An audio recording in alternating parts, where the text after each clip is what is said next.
government has extended the deadline for the registration of spaza shops and food outlets to the 28th of February. This was announced by Cooperative Governance and Traditional Affairs Minister Velenkosi Hlabisa earlier today. The minister actually joins us now as well. Minister, thank you so much for the time and for joining us here on Newsroom Africa. Just won't you please detail the key reasonings for some of our viewers behind why you felt the need to extend the deadline? Good evening, good afternoon, Arabile. My actual full name is Velenkosi Hlabisa. But to come to your question... My apologies. No problem. To come to your question, yesterday evening, as it was the last day to mark the lapse of 21 days given by the president, we held a virtual meeting with all MECs for COGTA and Traditional Affairs, as well as economic development throughout the country, where we looked at the figures of people who had submitted applications and the number of applications approved. And we also took note of the people who were still on the queues wanting to forward their applications. And having looked at the whole scenario and taking into account that the 21 days was a response to a crisis when children were dying, and we are satisfied that on that aspect, we did not see the increase of deaths for children. But what is good is that the law enforcement agencies were on the ground ensuring that the spaza shops comply. We then made a recommendation to His Excellency that on the basis of the numbers, we would support if he can give an extension. And the president, because he had no bad intentions of destroying the small business people, but the intention was to formalize the small business people and also ensure that it is operated under healthy conditions. He then agreed that we must convey the extension to end of February next year.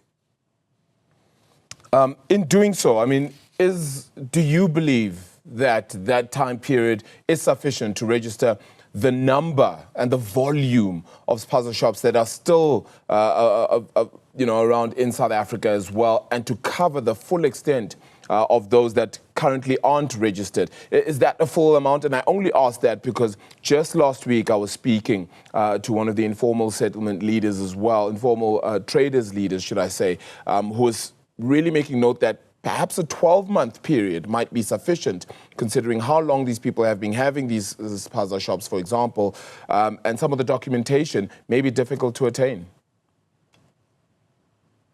The truth of the matter, if you can give 12 months, people will wait until the last month of the year to start making a move. The 2 months and days in December is sufficient. I have been following the response in the social media.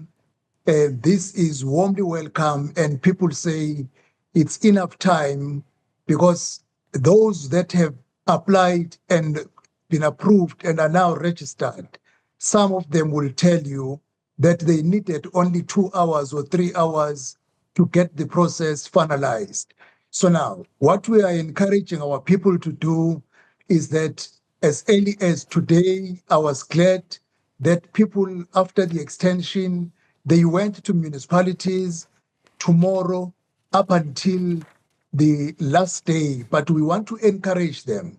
Don't wait for the last day because you might miss the last day. Do it earlier. At the beginning of the year next year, the Minister of Small Business Development will open the door for small business people to access the $500 million funding the government is putting forward for our business people. You can't access that money if you are not registered, you have not been verified, and you don't have a license to operate. people who will have gone through the process are the ones who will be able to access that money. The extended period is enough for our people to participate in the village, township, and rural economy. Minister, you've also been able to close, if I'm correct, should I say, 1,041 spaza shops at present. Are you able to share why those were closed, whether it be for health reasons, whether it be for registration purposes, in this time period? Yes, 1,041 spaza shops and other food handling outlets were closed between the date the president had announced and yesterday. The reason is not that they were not registered, because all unregistered spaza shop and food handling outlets were allowed to operate, but they were shut down on transgressing the health regulations. Even now, this extension says go and apply. Any spaza shop or food handling outlet, whether those that have been registered or unregistered, if found breaking the health regulations, they will be shut down immediately. All right. Very interesting one there. You also are, in all of this process, collecting a whole lot of data by doing this process as well, knowing where these spaza shops are, the owners of them, etc. What exactly is the plan with this data once all of this has been set? And I only ask this just for any viewer who perhaps hasn't been part of the process or hasn't seen the rest of it and wants to get a little bit more detail. What will then happen with this data once it is all collected? Firstly, is to formalize this economy. I'm sorry that I did not anticipate the question. I would come with a figure. The spaza shop in South Africa, they control billions of rands. The money in the hands of the spaza shop and food handling outlets in our country. This is the biggest, one of the biggest single sector that contributes a lot in the economy of our country. One, we need to know them in details. How many are they and who are operating as owners of these spaza shops? Secondly, get this economy formalized, supported, practicing according to principles. Support them in terms of how to run a successful business people. The truth is, the spaza shops were in the hands of the South African people and it fell away to foreign nationals. We need to ask a question, why? What do we need to support the South Africans to once again run this economy and be in their hands and support their families? Lastly, the registration process is going to help us. A foreign national who will run a tuck shop or a food handling outlet must be a foreign national who is documented, the one who has a business visa. If he or she does not have a business visa, he or she does not qualify to run a spaza or a business outlet in South Africa. Our next time when we release figures, we said all provinces must tell us how many spaza shops approved are going to be run by the foreign nationals. If it is 2 or 10, we will zoom in to look at the compliance in terms of being documented accordingly, in terms of SARS, banking, residential, and the business visa.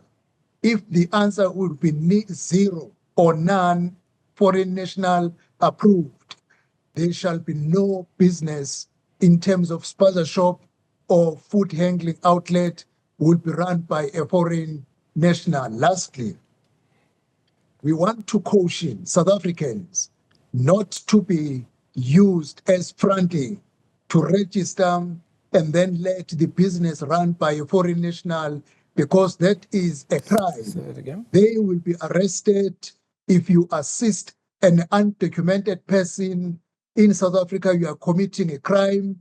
The law will take its course, and fronting is not going to work. A person who applied for a business is the one who will run the business.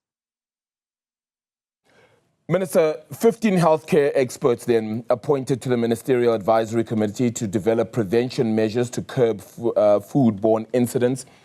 Does this mean that they will perhaps be traveling the country to kind of see how this works? What exactly will their mandate be from here? Not necessarily.